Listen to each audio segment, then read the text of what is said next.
Yeah, I was giving a long pause there because I didn't want to say something inflammatory, insulting, or vulgar. Safe space. Yeah. Just give me a heads up next time so I can grab my blankie.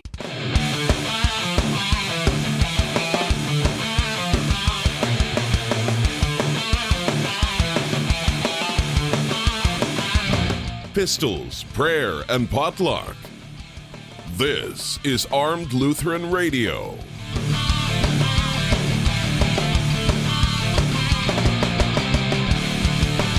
Hi folks, welcome to Armed Lutheran Radio, a show about guns, hunting, competitive shooting, the natural right of self-defense, and God's Word, what God says about gun rights and gun ownership. I am your host, Lloyd Bailey, the Armed Lutheran, and this is episode number 275. We're 25 episodes away from our 300th, which should drop into the season, into the year, I think. Rolling up on our 300th episode. Won't be long. We're about halfway there. Halfway from. Never mind. We're not halfway. We're well on the way. Okay, I'm waffling. Never mind.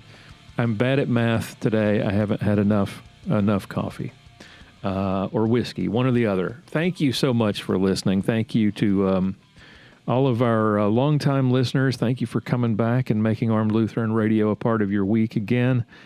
And thank you to all of you newbies who are just stumbling upon the show, have never heard it before. I hope you enjoy today's show, and we'll come back for more next week when we will be doing something a little bit different. Today is our variety show week. For those of you who are new, that means that we have content from the entire cast. We have a motivation from Mia Anstein. We have a ballistic minute from Sergeant Bill Sylvia. We normally have a pontification, a pastoral pontification from Pastor John Bennett. Pastor Bennett is still recovering from his vacation. Looks like he had a great time vacationing with the family, and it's worn him out. So he got back this week and gonna take another week to sort of recuperate and get back into the swing of things. And Lord willing, we'll be back together for our Clinging to God and Guns show, where he and I talk about all kinds of stuff. It's the two of us next week in Clinging to God and Guns. So before we begin, though, I do want to mention the awesome people who make this show possible. Armed Lutheran Radio is listener funded. We don't have any advertising. We don't have any sponsors. We rely on the generosity and goodwill of our members, the members of what we call the Reformation Gun Club. And today I want to give a special shout out to members Jackie from Federal Way, Washington, Mitch from Stockbridge, Michigan, Paul from McKinney, Texas, Richard from Wichita, Kansas, Robert from DeKalb, Illinois, Stephen B., and our newest members, Gail from Cannon City, Colorado, and infamous Johnny B. from Laverne, Tennessee. Thank you all so much. Welcome aboard to Gail and Johnny, and thank you so much to all of our members for your support. We really do appreciate it. Members for as little as $1 a month get access to hundreds of hours of exclusive content, access to our cool website, a members-only podcast that I release weekly, and invitations to our monthly online hangouts, the next of which is coming up next Saturday, July 24th. That'll be at 8:30 p.m. Central Time.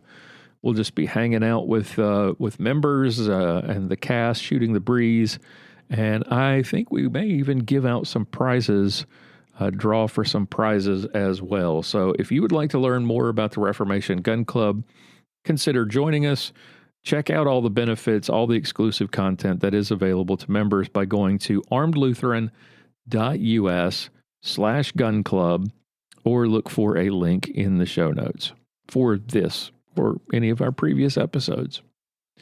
All right, as I mentioned, today is a variety show. That means we've got content from the entire cast, almost the entire cast. As I mentioned, Pastor Bennett not able to be with us this week, but hopefully we'll be back next week. That means we'll have tips from Mia and from Bill shortly. But before I turn things over to them, though, something that's on my mind this week that I wanted to share and get your thoughts on. If you're a fan of our YouTube channel, and you really should be, you know that we posted a new video for our questions series where we answer tough questions about gun rights and other things, biblical, theological questions mostly.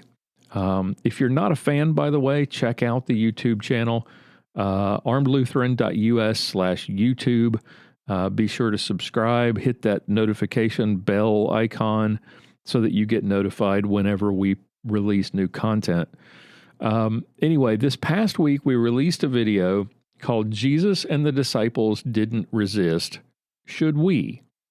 And in it, Pastor Bennett and I discussed the notion that some anti-gun Christians put forth, where they claim that because Jesus and his disciples did not resist, they didn't attempt to defend themselves against the violence that was ultimately done to them, so that we, in modern day, as Christians, should not support the idea of potentially lethal self-defense with a gun.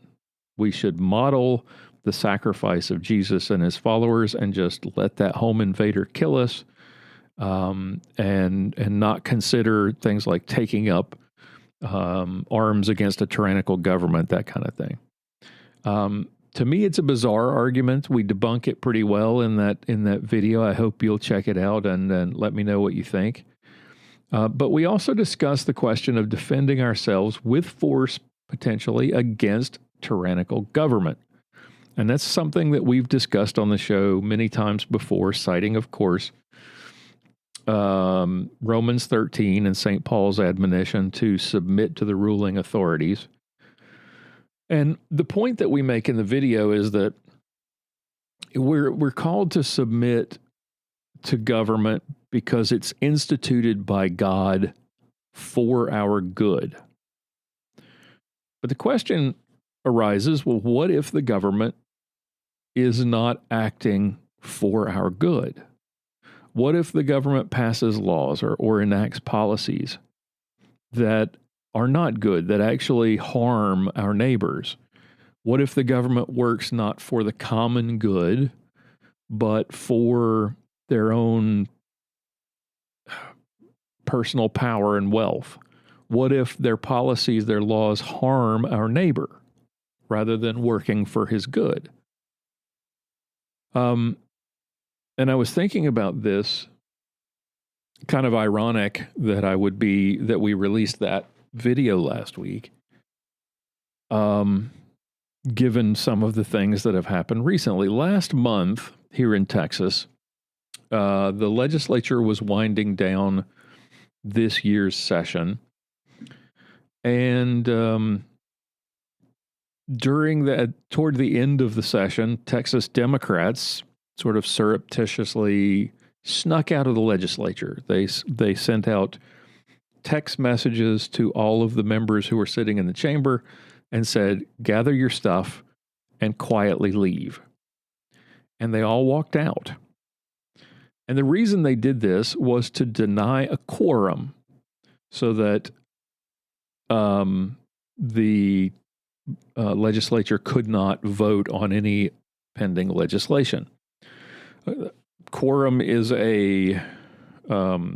for those who don't know the word, is the minimum number of members that must be present in order to cast a vote. And if all of the Democrats walk out, then there's not enough people by law for them to vote. And so the legislature can't pass anything. And the reason they did this was because one of the pieces of legislation that was up for vote was a new voter integrity law. And they, of course, Democrats, of course, oppose it, as they do everywhere in the country. They are totally opposed to the idea that we should have secure elections. The governor called for a special session, called and demanded the members of the legislature go back to Austin and finish up the business of the state of Texas. Well, they did this. They returned to Austin, but Texas Democrats, like the rat-fink weasels that they are, grabbed a case of Miller Lite, the beer that tastes like water. They hopped on a private charter jet and flew to Washington, D.C., again, to prevent the legislature from having a quorum so that they can't vote. Now, they claim that they're the victims, that they're sacrificing for the good of the people to preserve the right to vote, they say. They went and met with the vice president. I think they met with the president as well. They made the rounds on news shows and then tweeted from their taxpayer-funded fancy hotels about what victims and what sacrifice they're making for the good of the state, supposedly, the good of the country. This is not government instituted by God for our good. This is self-serving corruption. This is an undermining of laws, an opposition to laws that work for our good. Election integrity is important. We should want secure elections. Now, it doesn't matter what you think happened in the last election, whether you believe that there was widespread fraud or not, all of us should want election integrity. And that's exactly what this bill in Texas is intended to provide. It ends mail-in balloting. It ends the idea that we're going to mail out ballots to every citizen in Texas, whether they request one or not. It eliminates ballot harvesting, which is just people walking around and gathering votes willy-nilly. It gets rid of drop boxes. It eliminates same-day registration, which is rife for fraud. It ends with something that I think we have something here called drive-through voting, where you could just drive through and cast a vote. Somebody will come to the window like the cashier at Chick-fil-A and take your order. Those aren't secure means of voting. You could drive up and tell the guy at the window, here's who I'm voting for, and they could take it and change it. Ballot harvesting is just people going door to door, getting people to fill out ballots, and then there's no secure control over those ballots.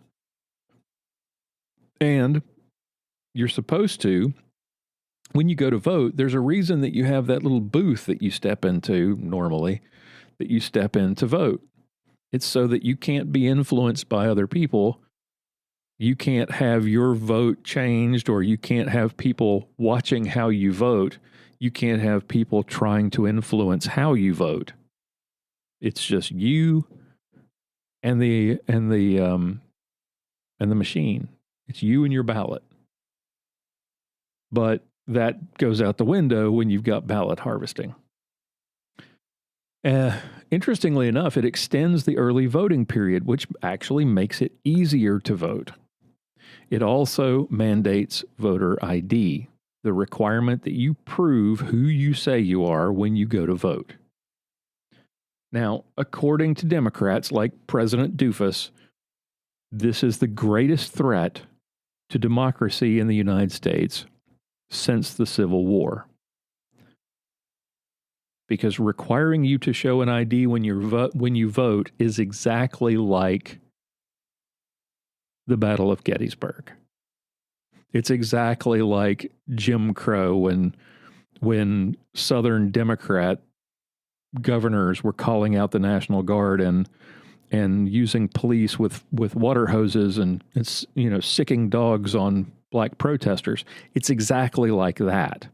Asking you to show the ID that you use to cash a check, the ID that you use to drive a car, to buy a plane ticket, the ID that you use to buy cigarettes. That's exactly like Jim Crow. And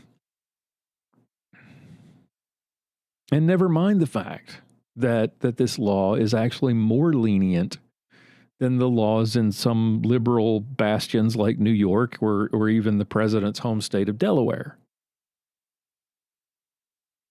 Texas Democrats actually came out of a meeting, I think it was with the vice president, singing, because they wanted to make sure this was on television, because it's all about the photo ops, singing, "We shall overcome." Yes, we shall overcome. We shall overcome the requirement that you prove who you are. We shall overcome this dastardly threat to voter fraud. Texas's voting integrity bill, like many of the others that have been passed around the country, they don't restrict voting. It restricts cheating. And that's why Democrats oppose it. That's why they oppose those ideas. That's why they're trying to denigrate those ideas and call them racist and suggest that they are a threat to democracy.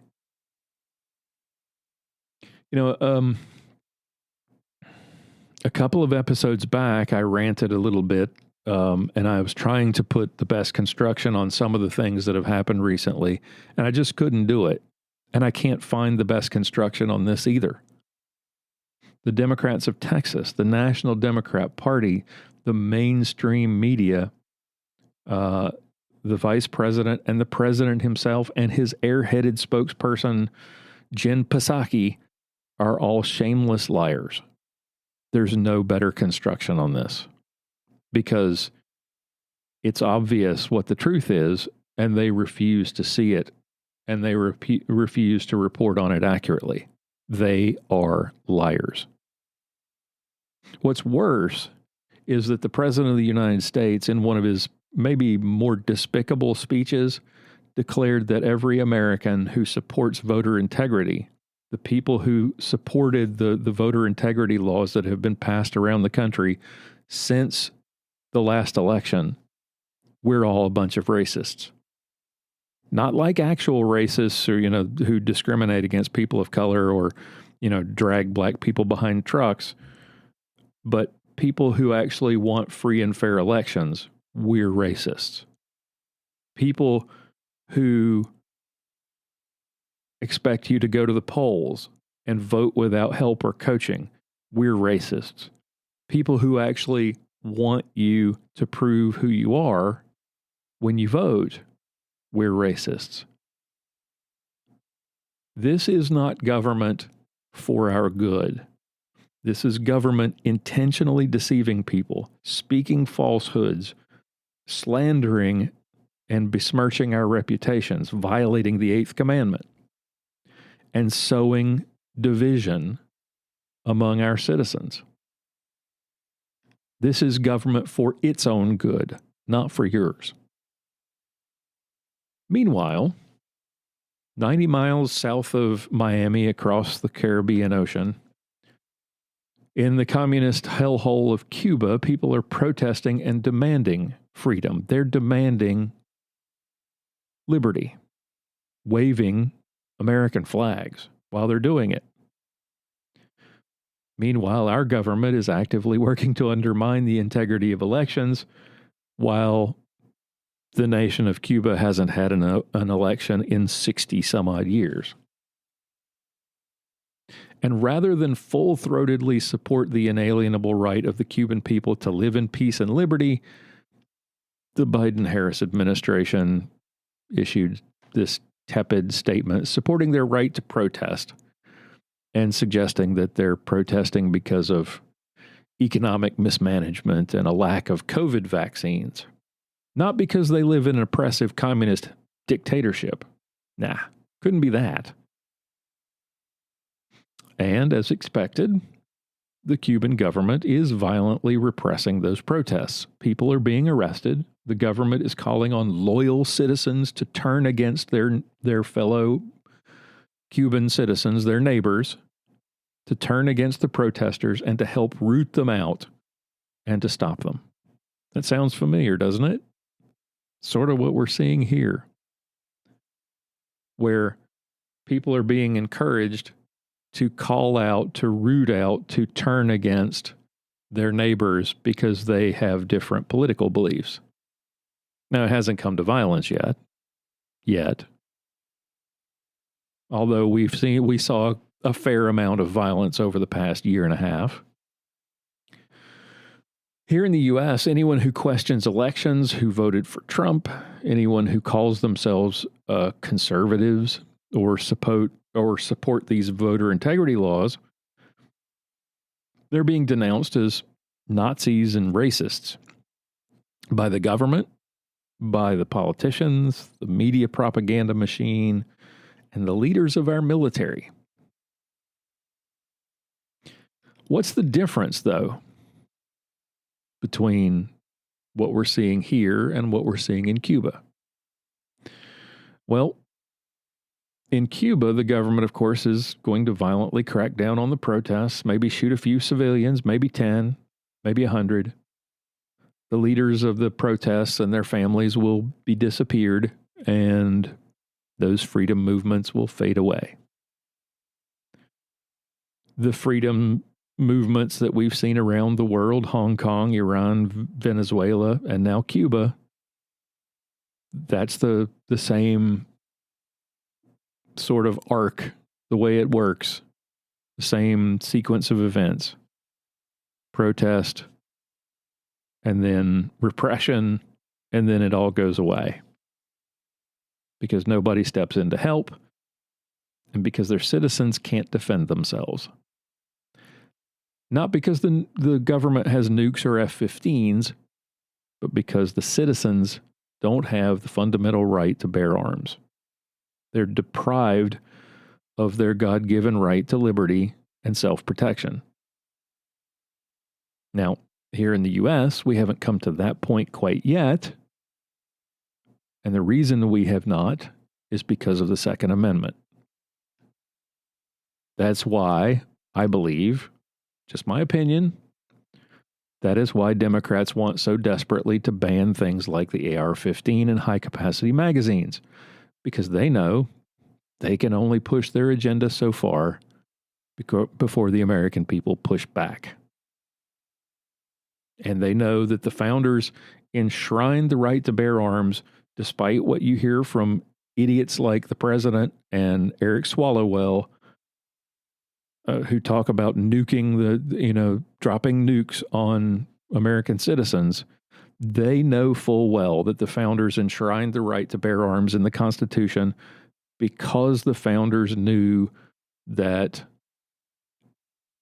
tyranny was always possible. They understood that mankind is sinful and we covet power, and that will lead to ultimately to tyranny. Governments derive their authority from God, yes, but they're ruled by sinful men who want to abuse that authority. In so doing, they forfeit any expectation of our submission, though. And that's where the Second Amendment comes in. It's still our bulwark against tyranny. And once it's gone, it's not coming back. Government rarely surrenders power or control willingly. That's why we still have COVID restrictions in large parts of the country. Politicians learned during the pandemic, and we talked about this on the show.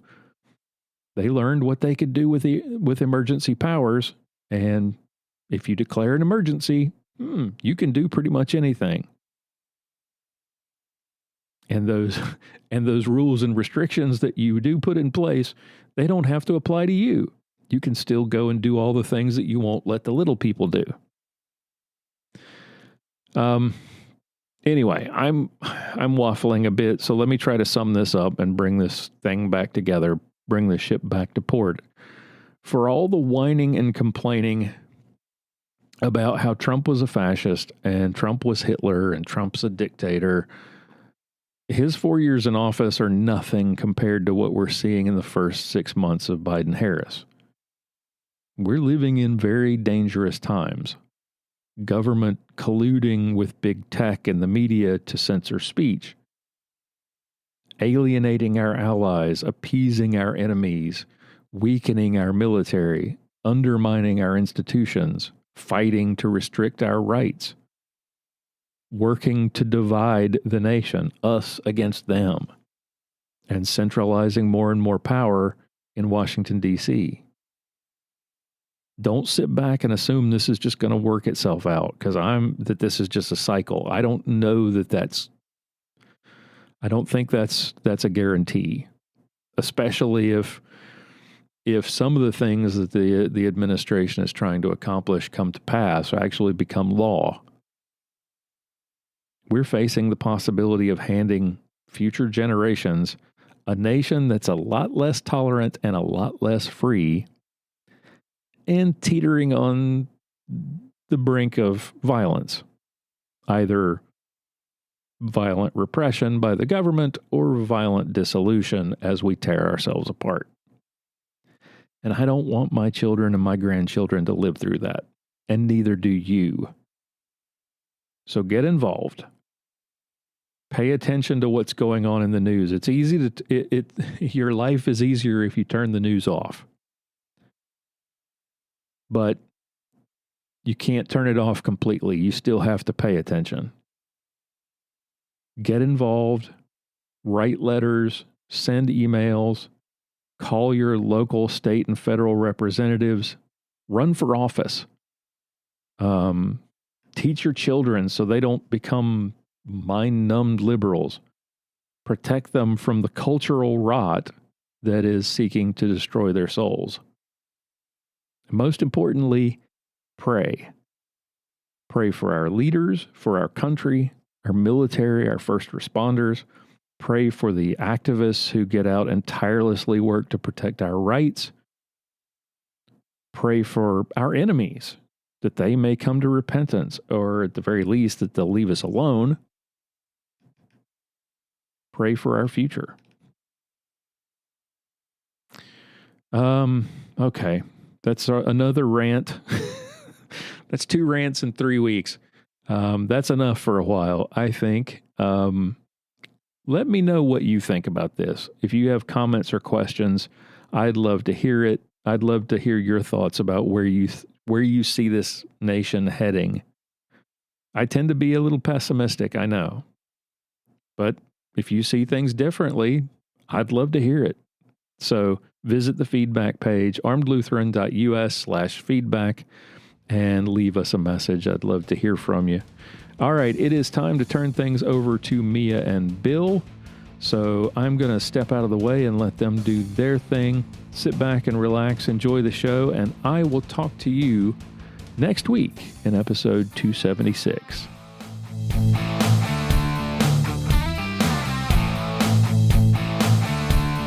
Time now for Mia's Motivations with Mia Anstein. Hey, hi, hello. How in the heck have you been? Oh my goodness, it seems like time is just zooming by. It is just crazy busy. Today, I am happy to be chatting with you again. I am in Texas. I am at the Lazy CK Ranch. I'm here to help teach a leadership training event for SCI. And for those of you who don't know what SCI is, I think I've mentioned it before, but maybe not. SCI is a conservation organization. We fight for hunters' rights on a lobbying level, as well as teach new hunters, we educate, we do humanitarian outreach, and work with conservation projects, habitat projects, all kinds of things. If there is an SCI in your area, get in touch and see what kind of projects they are working on. One wonderful thing about SCI, we just had our Four Corners chapter banquet this past weekend, and it was a huge success. But with SCI, when we have our fundraisers, we get to keep 70% of the funds that we raise. We keep those local, and we get to, as a board and with our members, we get to decide what we're going to do in our community. And in those categories that I mentioned, humanitarian outreach, habitat and conservation, as well as education, and then just community outreach. So it's really cool to raise money in your community that gets to stay and support your community. It's a wonderful thing. So check out SCI, but I also wanted to talk to you. Some of you mentioned that you like to listen to hunting tips. Some of you haven't hunted yet. And being in Texas, there are a lot of game preserves, exotic hunting ranches, similar to Lazy CK Ranch. And it's a place, if you didn't want to travel overseas or if you're just getting into hunting, it is a place where you could go and book a hunt and have a guide that can help walk you through the whole hunting process and the whole thing. So there are native species at a lot of these. You can hunt Texas whitetail, turkeys in the springtime. You can hunt turkeys. I imagine they have them in fall as well. I enjoy springtime turkey hunting. But I wanted to mention that because it's something that's easy to access. You don't have to get all your shots to head overseas. And I'm not going on a COVID rant. I'm just specifically saying if you go to Africa, you're going to have to get a bunch of shots before you go because of their requirements to get into the country. So if you wanted to, say, go hunt an axis deer in Texas, maybe a Sika deer, or as I said before, a whitetail, but there are plenty of ranches. The Lazy CK, they're hosting us for this leadership event. And as I said, I'm going to be teaching. And this facility, I am so impressed. It is super clean. It is has cabins with tile floors, rustic logs, and just an amazing place. If you look them up online, it is Lazy, Lazy, and then the letters CK, Charlie Kirk. I don't know what words to say with those letters, but Lazy, CK, and then ranch.com. Check them out, and they have testimonials there. They have pictures of their facilities, and this evening, we went out on a pseudo safari. We actually just took a trip out on their trucks. They had Toyota Tundras that are in excellent condition, and went and cruised around and looked at the animals. I'm actually not hunting while I'm here. As I said, I'm going to be teaching. But while we were out there, we saw Sika deer, we saw whitetail, we saw axis, and it just was really cool event. So I wanted to encourage you, if you're looking to get started hunting, take a hunter ed class, but also go check out some of the ranches. Lazy CK, I've also been to Thumbtack Ranch and a few others in the area, but it's something that you might look into. I hope you all have a great week, and I'll chat with you next time. Bye, guys.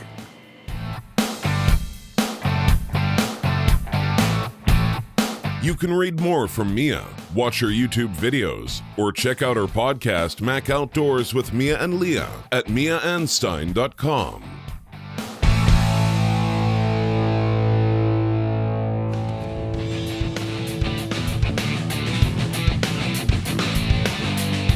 Time now for another Ballistic Minute with Sergeant Bill Sylvia. Hey everybody, I'm Sergeant Bill, and this is your Ballistic Minute. Today I want to give you a review of the Shield Arms Glock 43 and 48 magazines. So I think it was either last year or the year before that Shield Arms came out at SHOT Show and had some metal magazines for the slimline Glocks that instead of being metal wrapped in polymer like Glock magazines, they were just traditional metal style magazines, which isn't, that big a deal. But what they found with doing that for the Glock slimline magazines, for the Glock 43 and 48, and 43X, they could flush fit the magazine and have a lot more rounds in it. So your typical Glock 43X or 48 magazine is sort of a staggered, not quite a double stack, but sort of a staggered single stack magazine that holds 10 rounds. The Shield Arms magazines hold 15. So if you carry a slimline Glock appendix like I do with a spare magazine in a sidecar magazine pouch, I went from having 21 rounds total on me to now I have 31. So instead of two 10-round magazines and one in the chamber, now I've got two 15-round magazines and one in the chamber. That's a pretty significant increase without having a magazine extension. They're still flush fit, just like the factory mags. Now, these mags have been very difficult to get, and they're actually on a Gen 2 now. They've made some rolling updates to them, and I think they've increased their production with this second generation of the mag. And since I recently got a Glock 48 MOS for Christmas, thank you, Mrs. Sergeant Bill, I was carrying it before with the stock magazines, and now with the Shield Arms magazines, it's basically like I'm carrying a Glock 19, but it's a little bit slimmer and a little bit more concealable. Now, I got the MOS version, and originally I was going to put the RMR CC on it or a Shield RMS red dot on it, but C&H Precision a few months back came out with an adapter plate so I can put an actual RMR instead of the smaller RMR CC, which is preferable because the bigger RMR is not that much bigger, but the bigger window is always better. Now, the only cons to the Shield Arms magazines that I've found so far is when I first loaded them, they kind of reminded me of SIG Arms mags because they were really difficult to get in the last few rounds. You had to have some sort of magazine loader or really strong thumbs. But they've sort of broken in after I've shot them a little bit and carried them loaded for a while. Also, the magazines don't fit into normal Glock mag pouches. Luckily, they're just a little thinner. If you have a retention screw or something that will adjust the fit on your magazine pouch, if it's a Kydex pouch, you can just crank it down a little bit and adjust the tension on them, and they work a lot better. The other thing you have to do is you will eventually have to replace the magazine catch. The standard Glock 43, 43X, and 48 magazine catch is a polymer magazine catch. And using a polymer magazine catch on a steel-bodied magazine will start to erode the magazine catch and your mags will start falling out. So, Shield Arms also sells a magazine catch. I haven't installed mine yet. I just recently got it. It was on back order for a little while, and I haven't had any issues with it yet, but I'm going to replace it so that I don't. Other than those few little issues, these magazines are fantastic. If you can get a hold of them, snatch them up if you've got a slimline Glock because they up the round count without having a bigger magazine or a bigger base plate or anything, and that's just win-win. I'm Sergeant Bill. This has been your Ballistic Minute. Sergeant Bill Sylvia is a veteran of the Dallas Police Force and a masterclass competitive shooter. You can check out his YouTube videos at armedlutheran.us/Sergeant Bill. For show notes, be sure to visit our website at www.armedlutheran.us. Check out the Facebook page, The Armed Lutheran, or join our Facebook group, Fans of Armed Lutheran Radio. If you like what you hear, please leave us a comment on our feedback page at armedlutheran.us/feedback or a review on iTunes and let us know what you think. Thank you for listening to Armed Lutheran Radio, a member of the Self-Defense Radio Network.